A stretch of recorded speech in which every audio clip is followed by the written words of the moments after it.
Throughout the research stages of my film, I would always ask my target audience for their feedback and ideas because I wanted the target audience to be involved in the final production for both the pre-production and production stages.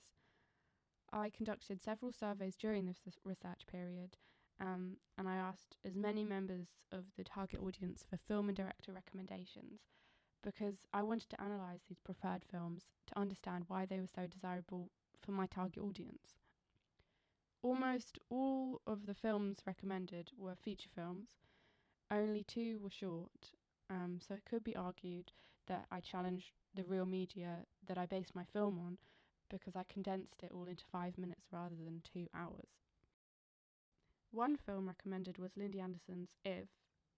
I wasn't so interested in the plot, but I really liked the use of changing from black and white to colour, and this inspired me to include it in my own film. However, I used it differently because rather than changing from just the colour in the film, I used it to represent a change in time period.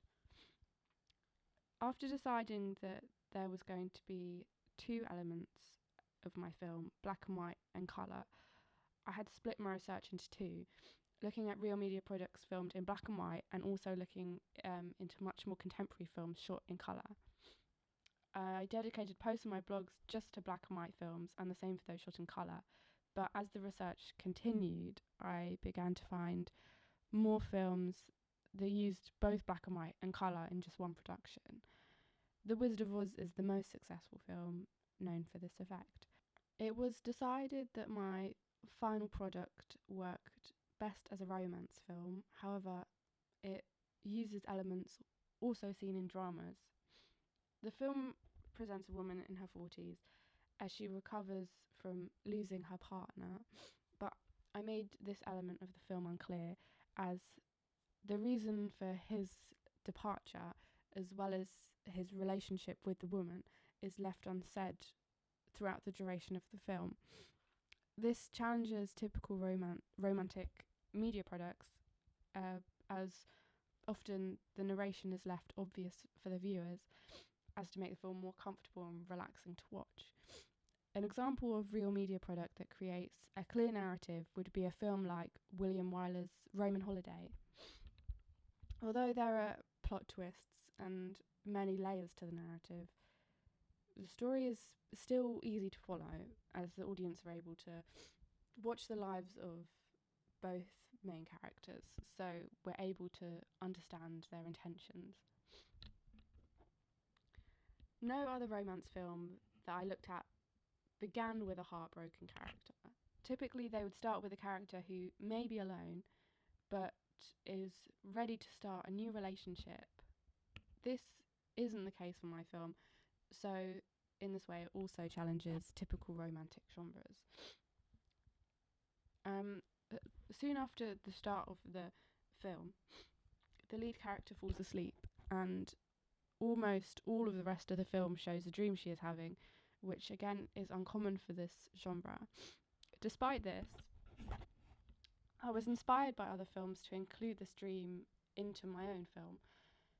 The Wizard of Oz also shows the dream of the lead character Dorothy after her house flies away and lands somewhere over the rainbow. Another similarity shared between this film and my own production is that when Dorothy begins to dream, the film turns from black and white to colour, just like my own film, but in reverse order.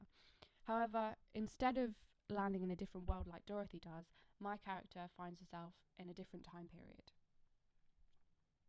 This idea to change to a different time was inspired when watching 1920s and 30s productions like Buster Keaton's Our Hospitality and Murnau's Sunrise, A Song of Two Humans, and realising that they all were similar in the way that everything was elaborate and dramatic, but despite all this, they ended happily ever after for the lead characters.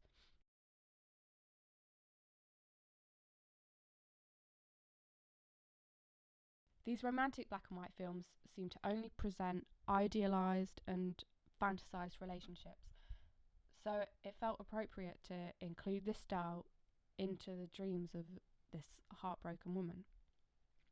My lead character dreams of her ideal life, living with her partner happily ever after.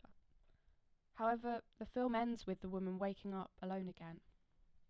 This challenges the romance genre and disagrees with all of the romance films that I'd watched as research. Romance films are known for ending happily, with the lead characters in an exciting or secure relationship.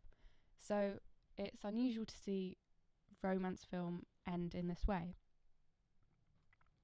Although an unhappy ending might make this film less enjoyable for some, less satisfying perhaps, I wanted to make it more relatable to the people who watched it. And since my target audience were around the ages of 40 to 50, suffering from a breakup seemed inevitable in their lifetime. So creating a scenario which didn't end happily ever after seemed like it would get a better response from my audience. McQuell's uses and gratifications theory states that 1 in 4 reasons as to why people use the media is for personal identity, where they identify and sympathise with others in the media. So I feel as though this theory applies to my final product, impacting my audience more and making it more prominent. So although it does mostly challenge romance conventions used in real media products, I feel as though this only makes my film more relatable to my audience and more memorable to watch.